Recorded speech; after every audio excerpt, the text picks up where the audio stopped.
Siapakah tokoh dalam sejarah yang namanya paling sering disebut? Bukan nabi, bukan pula filsuf, tapi seorang penakluk dari padang rumput Mongolia, Genghis Khan. Namanya menggema di seluruh dunia, membangkitkan gambaran tentang prajurit berkuda yang tak terhentikan dan kekaisaran terbesar dalam sejarah. Tapi, seberapa banyakkah yang benar-benar kita ketahui tentang pria di balik legenda ini? Apakah dia hanya seorang tiran haus darah, atau ada sisi lain dari kisahnya yang terlewatkan? Hari ini, kita akan menelusuri jejak langkah Genghis Khan, mengungkap kisah penaklukannya yang luar biasa dan fakta-fakta menarik yang mungkin akan mengubah cara pandang Anda selamanya. Mari kita kembali ke abad ke-12 di Mongolia. Bayangkan padang rumput luas tak berujung, tempat suku-suku nomaden hidup dalam persaingan sengit. Di tengah kondisi keras inilah seorang anak laki-laki lahir dengan nama Temujin. Hidupnya jauh dari kata mudah. Ayahnya diracun saat ia masih kecil, dan keluarganya diusir oleh klannya sendiri, dipaksa untuk bertahan hidup di alam liar. Masa kecil yang penuh penderitaan ini tidak menghancurkannya, justru menempa karakternya menjadi sekeras baja. Temujin belajar sejak dini bahwa, untuk bertahan hidup, ia harus cerdas, kuat, dan terkadang, kejam. Ia belajar menyatukan orang-orang di sekitarnya melalui karisma dan janji akan kehidupan yang lebih baik. Dari seorang buangan, Temujin perlahan tapi pasti membangun kekuatannya. Ia membentuk aliansi, memenangkan pertempuran, dan menunjukkan bakat luar biasa dalam kepemimpinan dan strategi militer. Ketika sebuah dewan agung para kepala suku, yang dikenal sebagai Kurultai, memberinya gelar Genghis Khan, yang berarti penguasa universal. Ini bukan sekadar gelar, ini adalah mandat untuk menyatukan dunia di bawah panji-panji Mongol. Misi penaklukan dunia pun dimulai. Apa rahasia kesuksesan militer Genghis Khan yang begitu fenomenal? Jawabannya terletak pada kombinasi beberapa faktor jenius. Pertama, pasukannya. Prajurit Mongol adalah penunggang kuda paling mahir di dunia.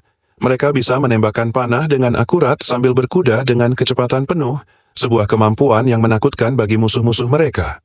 Mereka sangat disiplin dan terorganisir dalam unit-unit berbasis sistem desimal, kelompok 10, 100, 1000, dan 10.000, yang memungkinkan komando dan kontrol yang sangat efisien di medan perang. Kedua, strategi dan taktiknya yang brilian.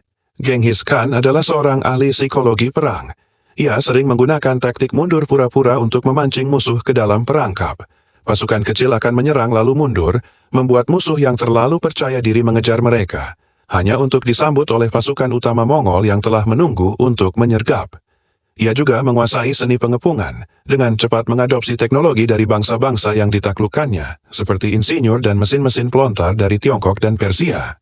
Ketiga, jaringan komunikasi dan intelijennya yang tak tertandingi.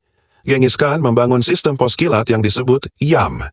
Sistem ini terdiri dari stasiun-stasiun relay yang tersebar di seluruh kekaisaran, di mana para utusan bisa mengganti kuda yang lelah dengan yang segar. Ini memungkinkan pesan, perintah, dan laporan intelijen bergerak dengan kecepatan yang belum pernah terjadi sebelumnya, memberikan Genghis Khan keuntungan informasi yang sangat besar atas lawan-lawannya.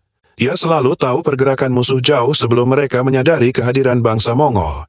Kampanye militer pertama Genghis Khan ditujukan ke kerajaan Xia Barat di Tiongkok Utara. Setelah itu, ia mengalihkan perhatiannya ke dinasti Jin yang lebih kuat. Namun, titik balik yang sesungguhnya terjadi ketika Kekaisaran Khwarezmia di Asia Tengah membuat kesalahan fatal. Mereka membunuh utusan dagang dan duta besar Mongol. Bagi Genghis Khan, ini adalah penghinaan yang tak bisa dimaafkan. Ia memimpin invasi besar-besaran yang menghancurkan salah satu kekaisaran paling kuat saat itu. Kota-kota besar seperti Samarkand dan Bukhara, yang merupakan pusat kebudayaan dan ilmu pengetahuan, rata dengan tanah. Inilah yang melahirkan reputasi menakutkan bangsa Mongol. Namun, di balik citra penakluk yang brutal, Genghis Khan juga seorang administrator yang visioner. Di wilayah yang ia kuasai, ia menerapkan kebijakan yang pada masanya sangat progresif. Salah satunya adalah meritokrasi. Ia tidak peduli dari suku atau latar belakang mana seseorang berasal. Selama mereka setia dan kompeten, mereka bisa naik ke posisi tertinggi. Banyak jenderalnya yang paling terpercaya berasal dari suku-suku musuh yang pernah ia kalahkan. Ia juga memberlakukan kebebasan beragama di seluruh kekaisarannya. Kristen, Muslim, dan Buddha bebas menjalankan keyakinan mereka tanpa takut dianiaya selama mereka mendoakan Sang Khan. Ini adalah kebijakan yang sangat langka di dunia abad pertengahan yang penuh dengan konflik agama. Selain itu, ia menciptakan sistem hukum tertulis pertama bagi bangsa Mongol yang dikenal sebagai Yasa. Hukum ini mengatur segala hal, mulai dari larangan perzinahan dan pencurian hingga peraturan tentang kebersihan kamp militer. Yasa membantu menciptakan stabilitas dan ketertiban di seluruh kekaisaran yang luas. Salah satu fakta yang paling mengejutkan adalah kontribusi Genghis Khan terhadap perdagangan dan komunikasi global. Dengan menaklukkan begitu banyak wilayah, ia menciptakan zona damai yang luas di bawah kendali Mongol, yang kemudian dikenal sebagai Pax Mongolica atau Kedamaian Mongol. Ini memungkinkan jalur sutra, rute perdagangan kuno antara timur dan barat, untuk berkembang pesat dengan aman. Pedagang seperti Marco Polo dapat melakukan perjalanan dari Eropa ke Tiongkok dengan relatif aman, memfasilitasi pertukaran barang, ide, teknologi, dan bahkan budaya dalam skala yang belum pernah terjadi sebelumnya. Jadi, secara tidak langsung, penaklukan brutal Genghis Khan justru membantu menghubungkan dunia. Lalu, bagaimana dengan warisan genetiknya? Sebuah studi genetika pada tahun 2003 menemukan bahwa sekitar 0,5% populasi pria di dunia, atau sekitar 16 juta orang, kemungkinan adalah keturunan langsung dari Genghis Khan. Ini menunjukkan betapa luas pengaruhnya, tidak hanya secara historis tetapi juga secara biologis, menyebar ke seluruh penjuru Asia. Genghis Khan meninggal pada tahun 2127 saat sedang dalam kampanye militer. Penyebab kematiannya masih menjadi misteri, dengan teori berkisar dari jatuh dari kuda, sakit, hingga terbunuh dalam pertempuran. Sesuai wasiatnya, lokasi makamnya dirahasiakan. Tentara yang menguburkannya membunuh semua orang yang mereka temui dalam perjalanan untuk menjaga kerahasiaan, dan kemudian mereka sendiri dibunuh. Hingga hari ini, makam Genghis Khan belum pernah ditemukan, dan tetap menjadi salah satu misteri arkeologi terbesar di dunia. Kekaisaran yang ia bangun tidak mati bersamanya. Kekaisaran itu dibagi di antara putra-putra dan cucu-cucunya, yang melanjutkan penaklukannya hingga mencapai Eropa Timur, Timur Tengah, dan seluruh Tiongkok. Pada puncaknya, Kekaisaran Mongol membentang dari Samudra Pasifik hingga jantung Eropa, menjadi kekaisaran darat bersebelahan terbesar yang pernah ada dalam sejarah manusia. Terima kasih banyak sudah menonton video ini sampai akhir.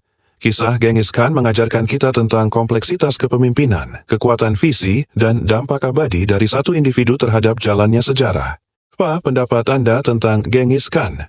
Tuliskan di kolom komentar di bawah. Jangan lupa untuk like, subscribe, dan nyalakan lonceng notifikasi agar tidak ketinggalan video-video menarik lainnya dari kami. Sampai jumpa di video berikutnya.